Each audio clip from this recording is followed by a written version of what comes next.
the top story today on the Wall Street Journal and in the country is what's happening with the economy, inflation, and the Journal reporting this morning about how people are buying more essentials at dollar stores than ever before.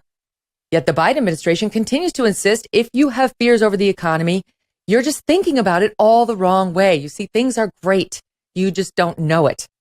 My first guest is saying this is nothing short of Orwellian, the weird, coordinated messaging between the administration and its media sycophants, the lemmings who just follow whatever they're told to say by the Biden administration.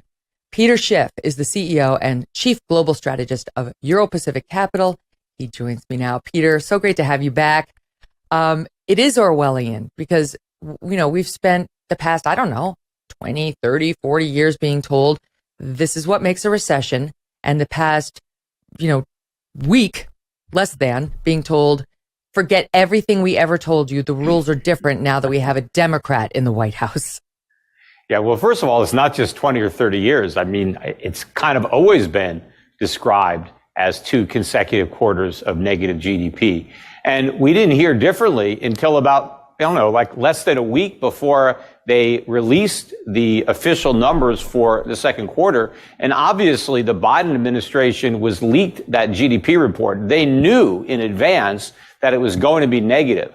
And it wasn't until then that they came out with this ridiculous explanation or excuse that 2 negative quarters of GDP do not constitute a recession, because prior to that knowledge, they were pretending we had a strong economy. They kept talking about how strong the economy was. Well, it's been in recession the entire year. Absolutely. And so now with the official numbers coming out, second quarter gross domestic product fell 0.9%, though it was expected to rise 0.3%. We get a very different sounding message. Now, I just, want the audience to understand the administration made perfectly clear, just like Peter did and like everybody did, what would mean we're in a recession. And that is 2 consecutive quarters of negative growth. They've been saying that all along. Even the Biden administration officials have been saying that. It wasn't until it actually happened to him that they and their media allies completely changed, did a 180, and started to say it's a very different story. Okay, so here's the first soundbite. It's soundbite 1. You can hear the media and Biden administration officials trying to tell us black is not black, white is white, not white. This is okay. So this is actually all Biden admin officials. So take a listen to them.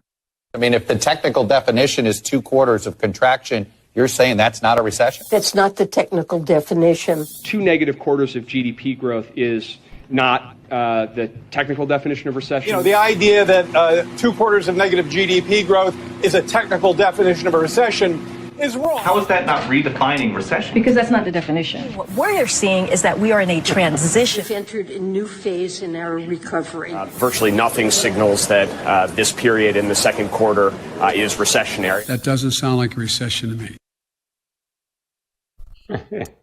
Okay, so the rules have changed for no particular reason other than they're just looking at other standards. They're looking at other pieces of the economy that they say are doing well, like low unemployment, and saying that changes the rules entirely. Yeah, I guess they believe if you repeat a lie often enough, people will believe it. But imagine, Megyn, if Donald Trump tried to do the same thing. What if Trump were president and we had 2 quarters of negative GDP growth, and then Donald Trump tried to redefine recession to claim that we were not in one? Do you think the media would go along with that? Mm-hmm. Correct. No, never. And the media is going along with it because those are the Biden administration officials. I mean, including Janet Yellen, right? Like, it's not the technical definition to say that 2 quarters of contraction is a recession. Since when? It is. Since when? It is the technical definition. That's the definition. And, even Fed Chair Powell, they got to him. They were able to intimidate him. So anybody who thinks the Fed is independent, now you have Chair Powell claiming that 2 negative quarters is not a recession and we're not in a recession. But Megyn, 2 negative quarters is just a minimum for a recession. We're going to get a 3rd negative quarter. We're going to get a 4th negative quarter. We're going to be seeing contracting GDP for years. This recession is just getting started. And the increase in unemployment is coming. People that are pointing to the low unemployment rate and saying this means we're not in recession, That's nonsense. Unemployment is a lagging indicator. The unemployment rate is going to rise as the recession continues. But also, Megyn, they're trying to claim that we're not in a recession because we have a strong labor market. We don't. We have a very weak labor market. Real wages are collapsing. Wages have never really fallen this much in real terms in history. That is a weak labor market. When you have a strong labor market, workers can demand raises. They have power. They can go to their bosses and say, I want more money, or I'm going to quit and take another job. That's not happening. Workers are being forced to work for pay cuts. In fact, a lot of workers are taking second jobs and third jobs because they can't make ends meet on their main job. That is a weak labor market. So you're saying when inflation's at 9.1% and you're only getting a 5% raise, what you've really had is a 4% pay cut, and that's not a strong labor market. Correct. I mean, let's say we had inflation and a strong labor market, which is what they're pretending. If inflation was 9%, workers would be getting 12% pay raises. They would be ahead of inflation. The fact that they're accepting raises that are much smaller than inflation shows that this is a weak labor market. Workers have no power. They are forced to accept lower wages because the labor market is so weak. Before we get into that, because I do want to ask you a little bit more about the wages, on the administration contradictions, I just want to point this out. All right, first there's Biden's National Economic Council Director, Brian Deese. In March of 2008, I think he was working for the Biden administration. He said, economists have a technical definition of recession, 2 consecutive quarters of negative growth. Now, he's with Biden, 2 negative quarters of GDP growth is not the technical definition of recession. So which is it? I mean, it's a 100%, 180 reversal by him. Biden's chair of the White House Council of Economic Advisors, Cecilia Rose, in May of 2022, 2 quarters of negative growth is an indicator of recession. Now, as of July 21st in a White House blog post, what is a recession? Some say it's 2 consecutive quarters of falling real GDP. And she goes on to say, that's neither the official definition nor the way economists evaluate the state of the business cycle. She just said in May, 2 quarters of negative growth is an indicator of recession. Then you got Jared Bernstein. He's the economic advisor. Wait, I got two more. September of 19, he says a recession is defined as 2 consecutive quarters of declining growth. Now, that idea is, quote, wrong. And then you got Heather Bosey, his economic advisor. May 2019, a recession refers to 2 quarters of negative growth in GDP. Now, that does not necessarily indicate we're in a recession. Okay. Peter, I can't. Well, look, I'm 59 years old, all right? And I have never in my life heard a recession defined any other way other than 2 negative quarters of GDP. That's the definition, because recession refers to whether or not the GDP is expanding or contracting. It doesn't refer to the level of unemployment or the level of inflation. It specifically is there to reference what is happening with GDP. Right? That's how they define economic growth. I mean, I have a lot of problems with GDP, but that's how recession has been defined. Recovery is when the GDP is expanding. Recession is when it's contracting. That's it. And if you've got 2 negative quarters in a row, you're in a recession. Now, maybe it's a shallow recession. Maybe it's going to be over quickly. Now, I don't think so. I think we're just early in this recession. I think the 3rd quarter is going to be even weaker than the first 2. In fact, I think they're going to revise the 2nd quarter number even lower. And I was not surprised by that negative number. I expected it. And in fact, last year, I expected the 1st quarter to be negative. I was forecasting that the U.S. economy would be in recession in the first half of 2022 back in 2021. And by the way, back in 2021, I was also forecasting that inflation was not transitory and that it would get worse. I said inflation would strengthen and the economy would weaken. We would have stagflation. And that is exactly what we have. You also said that Elon Musk would not buy Twitter and that if he did do it, it would be an economic mistake for him. And we had you on for both of those. And it turns out you were right about those predictions. So just as an aside. All right, let me. Well, that was an easy one. Well, I mean, you kind of stood alone on it. So to your credit, you were right. Let me ask you about this. I don't totally understand it, but I would like to. In the Dispatch, which is a news service, right-leaning, Jonah Goldberg and others, they're talking about the employment numbers and worker compensation, okay? And how it rose, worker pay rose 5.1% in the second quarter, which was not enough to match inflation, as you and I just discussed. But they say, but that's strong growth beat economists' predictions. Then they conclude as follows. That is likely to make the Fed uneasy because it hints at the possibility of a wage price spiral, meaning when companies pass on the expense of higher wages to consumers by raising prices, motivating these consumers to seek still more pay raises and kicking off a vicious inflationary cycle. Can you opine on this wage price spiral, and are indeed employers passing on these higher wages to consumers in the form of prices? The wage price spiral is another fiction created by government in the 1970s to try to blame the private sector for the inflation they created. Inflation is not created by workers demanding raises. It's not created by companies raising prices. It's created by the government expanding the money supply. That's the literal definition of inflation. It's an expansion of the money supply. It's the money supply that is being inflated. And when you inflate the money supply, prices go up. Wages are just another price. They are the price of labor.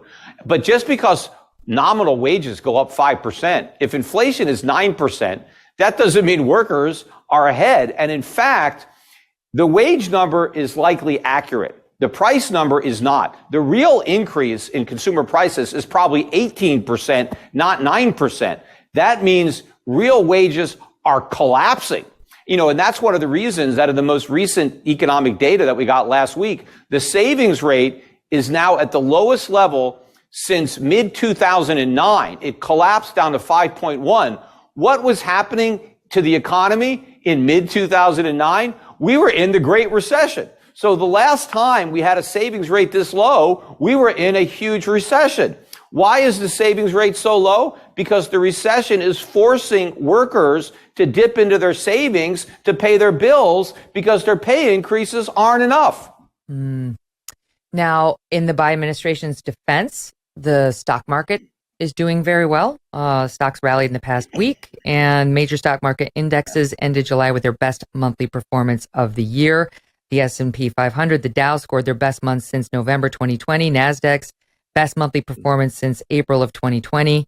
So those are good things. And Joe Biden, that's what Joe Biden would like you to look at the stock market now as one sign that he's doing better than we're being told.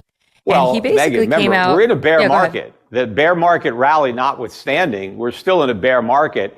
But the only reason the stock market has rallied is because the economy is so weak. See, what's driving the stock market rally is the idea that because the economy is so weak, the Fed is going to pivot, that the Fed is not going to keep raising interest rates. It's going to be forced to stop hiking rates and maybe cut rates to stimulate the economy. So the reason the stock market has rallied is because we're in a recession. So it's hard for Biden to kind of point to the stock market as indicative of his success when it actually is indicative of his failure. Oh, that's fascinating. Okay, here's what he says. He says, number one, we have a record job market at 3.6% unemployment. That's like their biggest argument, is that very few people who want jobs don't have one. We've created, he keeps saying this, 9 million new jobs so far just since I've become president. He credits himself for every job people left and then refilled after the COVID lockdown opened up. Businesses are investing in America at record rates, foreign businesses and so on. He points to this CHIPS Act he's doing where we're investing in semiconductor investments, trying to make more of those here domestically, which was a bipartisan push. And we'll get to the so-called Inflation Reduction Act that Manchin just agreed to in our second block. So let's table that one for the moment. But what do you make of 3.6% unemployment? We've created 9 million jobs and businesses are investing in America, and all of that puts the lie to the word recession.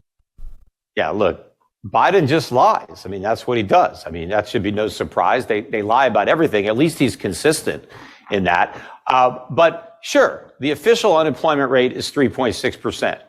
But the unofficial rate is much higher than that because there are a lot of people that are not employed, but are not counted as being unemployed. And we still have a very low labor force participation rate. And so I look at that number as kind of being a meaningless lagging indicator. It is about to rise because, Megyn, a lot of companies were reluctant to lay people off over the past 6 months. They were hopeful that what they were looking at was a temporary downturn. They were hoping that inflation was transitory, that we would avoid recession, because employers don't want to lay people off. It's expensive. You train people, you invest money in your workers. You don't want to just get rid of them unless you really know you need to. But I think now that the economy is so bad and it's obviously getting worse, I think a lot of these companies that were holding on to their workers, I think they're going to start letting them go. And so you're going to see a big increase in layoffs. We're already seeing that in first-time jobless claims, which are now above 250,000. They actually peaked above 260,000 the prior week. This is the highest since the fall of last year. That's a leading indicator, unlike the unemployment rate, which is a lagging indicator. And the idea that Biden created any jobs, that's ridiculous. He didn't create anything. You basically had a bunch of jobs before he became president where we told all the workers, temporarily leave your job. Go home, don't work. We're going to pay you a bunch of money not to work, so sit at home and stay at home. Now Biden walks into office and now we tell all those workers, hey, the jobs that we told you to leave, you got to go back to them. So people are going back to the jobs they temporarily left. And now Biden is saying, oh, look at me. I created all these jobs. Right. He hasn't created anything. Right. I'm sure if Biden wasn't president, we might have actually created jobs. Instead, because of his policies, we probably have fewer jobs, and the jobs that we have pay less. It's definitely a sleight of hand. Even I can see that as a non-economist. It's pretty simple. But this, the biggest headline while I was away was clearly this Manchin deal on this ill-named Inflation Reduction Act. And there's a lot to say about this. I've been fascinated to see what it's going to do to corporations in terms of their taxes, what it's going to do to people earning less than $200,000 in terms of their taxes, how much money is going into what Michael Schellenberger describes as not green technology, but brown technology of solar and wind, which has enormous consequences to the environment and otherwise that we're just pretending doesn't exist. And yet it appears likely to pass. So what's that going to do to everybody's wallet that's already suffering? And what's it going to do with respect to the Democrats' electoral hopes? Because shoring up their very green left, I guess may have been a problem for them, but they're really lagging in the middle. So we'll see whether politically that's going to help them or not. But we're going to talk about the economics of it when we come back with Peter right after this very quick break. Don't go away.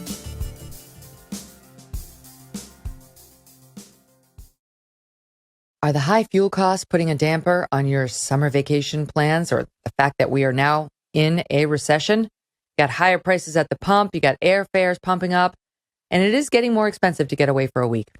But what if you could soak up those vacation vibes year round? Get a Michael Phelps swim spa by Master Spas. Whether you want to stay close to home this summer or just want to extend your break, a Michael Phelps swim spa by Master Spas can transform your backyard into an oasis. It combines the benefits of a pool with the therapy of a hot tub. This will reinvent your family time. You'll love it, and your family and friends will too. Michael Phelps swim spas by Master Spas come in a variety of sizes to complement almost any yard, even if it's a small one. And since it's heated, you can use it year round in any climate. Michael Phelps swim spas are 100% made in the USA by Master Spas, the world's largest swim spa manufacturer. Go to masterspas.com, put in the promo code MK to save $1,000 on a Michael Phelps swim spa or $500 on a Master Spas hot tub. That's masterspas.com, promo code MK. So, Peter, we get this Inflation Reduction Act of 2022, which is a lie. That is just branding, forcing people like me to say what Joe Biden wants people to think. But I'll tell the audience, honestly, that's a lie. It's not an Inflation Reduction Act. It's a gift to Biden's green energy supporters who wanted him to do something, anything, on wind and solar. And now you have, folks like the Times referring to this as like the largest legislative climate investment the U.S. has ever made. It aims to reduce carbon emissions by roughly 40% by 2030, which it won't do, say independent experts. Roughly $30 billion in credits for domestic manufacturing of, quote, clean energy components, including solar panels, wind turbines, batteries, and so on. And it does. I mean, the one good thing about it that Michael Schellenberger has been pointing out is it does also include some credits for nuclear. So that's good.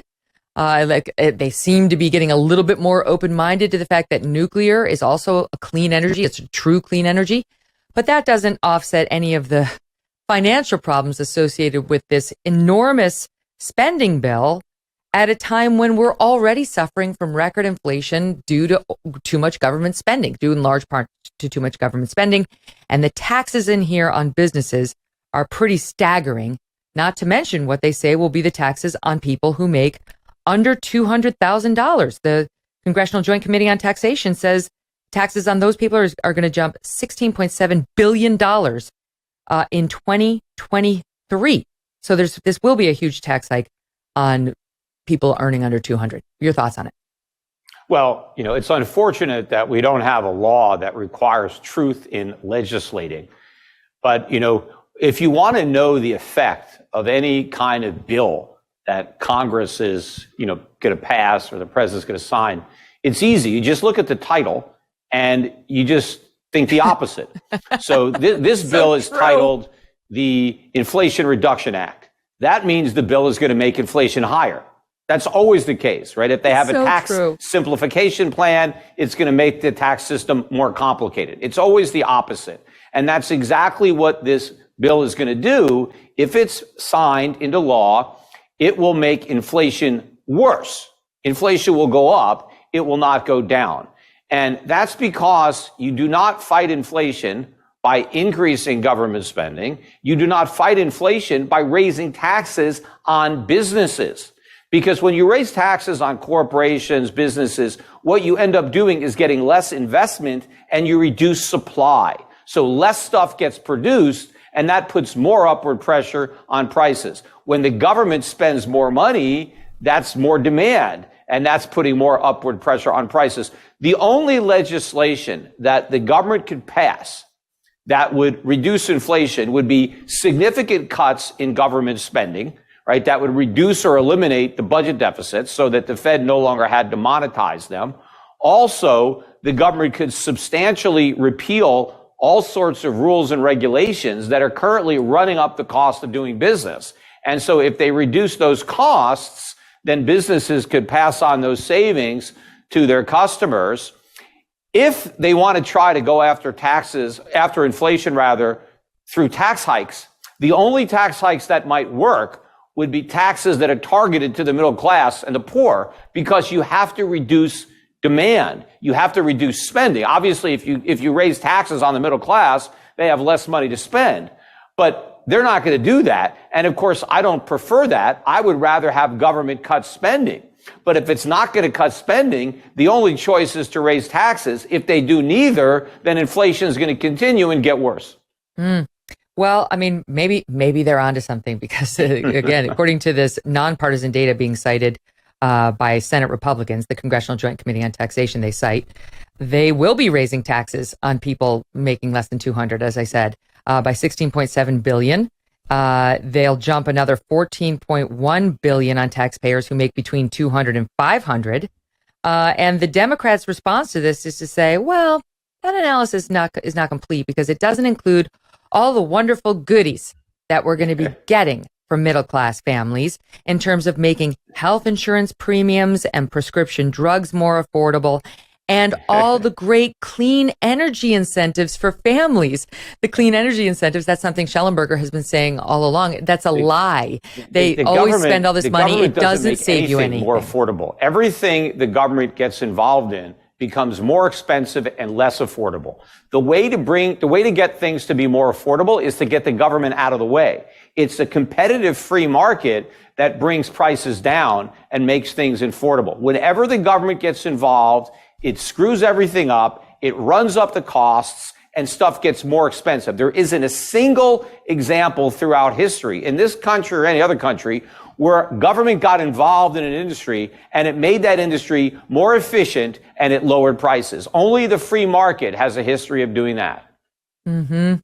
The administration thinks this is a massive win, and you've got Politico now declaring Biden is back in the game. They say the president is suddenly on the verge of a turnaround that the White House believes could salvage his summer and alter the trajectory of his presidency. All he needs to do now is close. And that means getting Kirsten Sinema to sign on to this and then to take the victory lap that the media will be all too happy to provide him. All Biden is doing, and the Democrats, they're taking advantage of the fact that the public is upset about inflation. So they take a bill that is not going to reduce inflation, that will actually make it worse. They name it the Inflation Reduction Act. And now that they have an act with a title that nobody wants to vote against because everybody is in favor of reducing inflation, and then they load it up with a bunch of pork. And that's basically what this is. It's an excuse to enable the Democrats to get all this pork barrel legislation passed by promising the public it's going to lower inflation when it's actually going to make inflation higher. They have, just to put some numbers on it, Wall Street Journal editorial board out very much against this bill for many of the reasons you cite. They say if their aim is to reduce inflation by chilling business investment and the economy, nailed it. $433 billion in climate and healthcare spending. It's sort of like, what's the healthcare spending doing in there? $615 billion in new taxes and drug price control, quote, savings. They're pointing out how the new tax is going to increase the cost of business investment. And that actually, according to the Tax Foundation, the coal industry is going to be the hardest hit. That's Manchin's hometown, right? He's from West Virginia. So what's he doing? That companies are going to get tax credits for spending on wind, solar, minerals, as I mentioned, nuclear, yes, quote, sustainable aviation fuel and so on, electric vehicle charging stations. But that they say the Biden administration is using regulation to essentially mandate that automakers churn out electric vehicles. And now the taxpayers are going to subsidize that cost, which they can ill afford to do.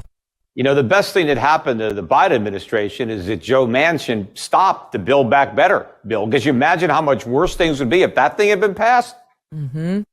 Well, he seems to be saying this is a mini Build Back Better, but that it's much better than Build Back Better, that people are going to like it more. It's less worse. I wouldn't say that it's good, but yes, it's not as bad. And I think there is a lot of pressure on Manchin with the midterms coming up to kind of play ball. After all, he is a Democrat. So unless he's going to switch parties, he's got to throw him some kind of a bone.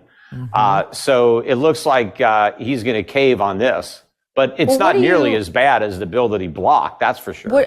What do you make of the 15% corporate minimum tax, which is what they're going to do? They want to raise revenues for the legislation by raising, the 15% corporate minimum tax. And they say that's going to raise $313 billion through 2031. Yeah, I am so this bill's opposed going to to pay any for of these minimum taxes because we have a corporate income tax.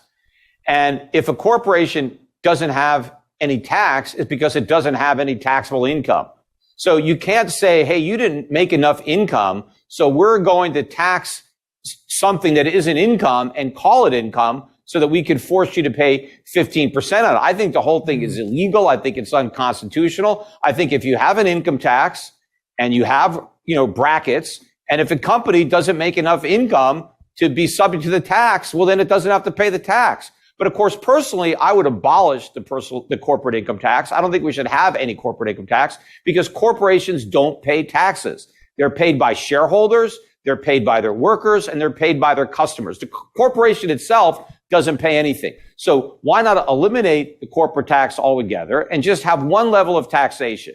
On the shareholders, when they get their dividends or their capital gains, they're already taxing the workers on their paychecks. The customers pay taxes. They have their own income taxes. Just get rid of the corporate income tax. We shouldn't have it. Now, of course, if it was up to me, we'd have no personal income tax either. I'm opposed to all forms of taxation based on income. I think it's an unconstitutional tax. I think it's a destructive tax economically. But certainly it makes no sense to have a corporate income tax if you already have a personal income tax.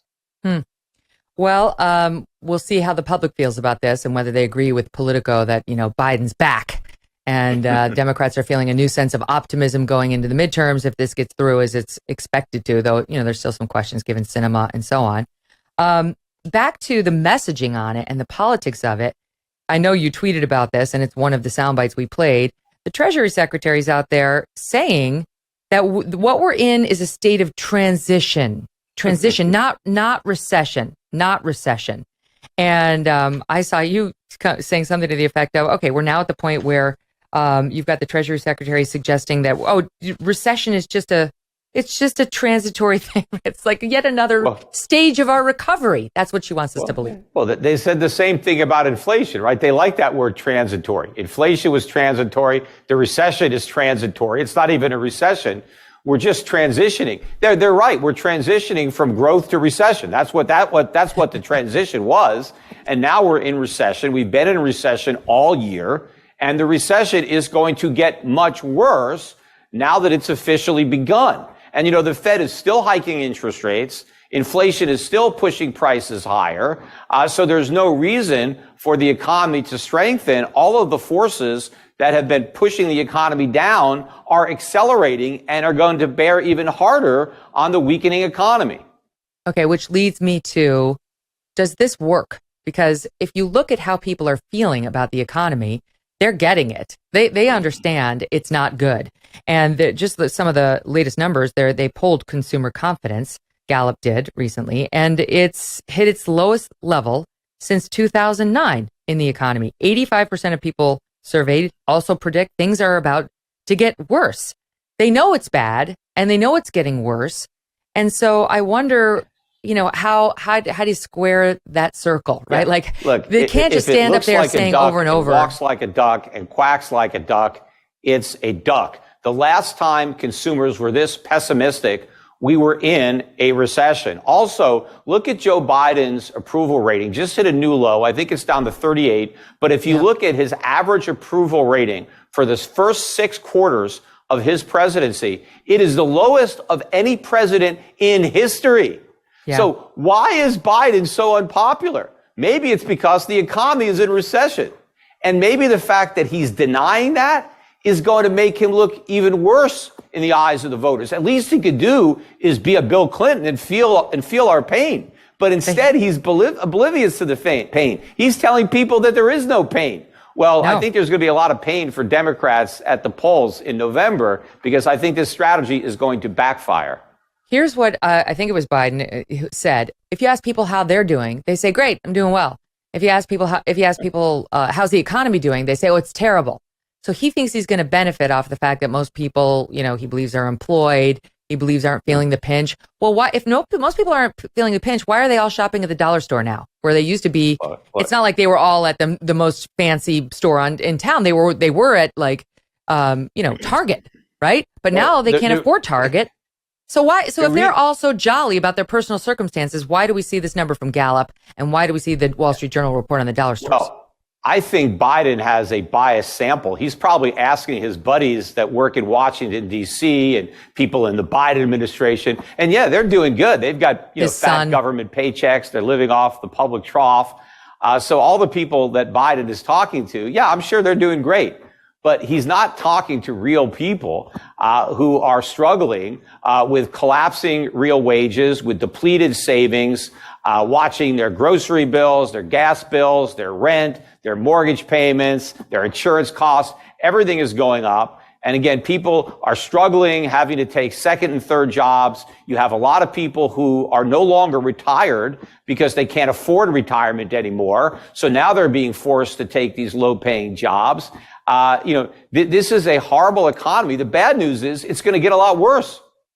What about gas prices? Because they've fallen. They're down now $4.22 a gallon, which is still astronomical, but it's not as bad as it was a couple of months ago. And the administration has been touting that as, see, we're making progress, withhold judgment.